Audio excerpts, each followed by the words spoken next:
សូមមើលទង់ជ័យឆពាន់រាំងសីដែលមានរាំងស្មៃភ្លឺស្រស់ល្អខៀវលឿងក្រហមព្រមទាំងពណ៌សហង្ស្បាតនឹងពណ៌ដ៏ភ្លឺផ្លេកប្រទេសតូចធំបានស្ម័គ្រស្មាគមជំនុំគ្នាច្រើនអនេកព្រមយករាំងស្មីព្រះពុទ្ធគូត្រេកប្រសើរពុនពេក្រៃកន្លងធ្វើជាសញ្ញាទង់ជ័យសាសនានៃព្រះសម្ពុទ្ធធំចំបងចូលយើងរាល់គ្នាយកចិត្តចាំចងនឹកដល់ព្រះអង្គជាអម្ចាស់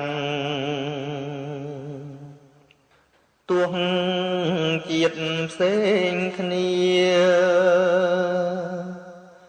ក៏ត្រូវដឹងថាសត្វសឹង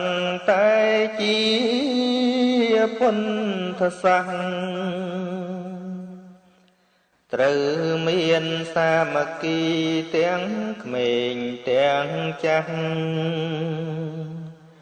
ប្រឹងប្រែងឲ្យណាស់គ្រប់គ្នាសូ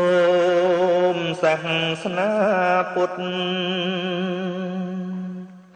កុំថ្កើងខ្ពស់ផុតរុងរឿងវិសុទ្ធថ្លៃថ្លាហើយមានជ័យជោគសាយពេញលោកាដោយជន់ជ្រះថ្លារាប់ច្រើនលានមានចិត្តស្នេហាគោរពបូជាចំពោះព្រះធម៌ដ៏កល្យានទាំងមនុស្សទេវតាស្នេហាគ្រប់ប្រាណប្រាថ្នាចង់បានសេចក្តីសុខយើងខែមរៈជាតិ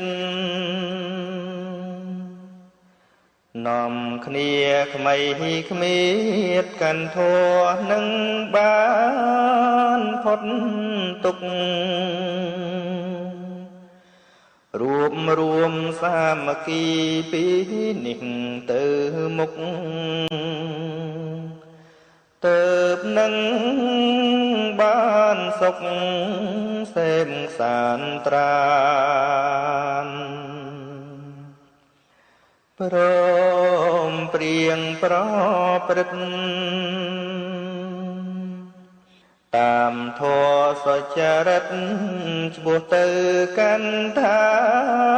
ននិព្វានជាទីផុតទុក្ខបានសុខសែមសានជាតិយើងនឹងបានសោយសុខខាន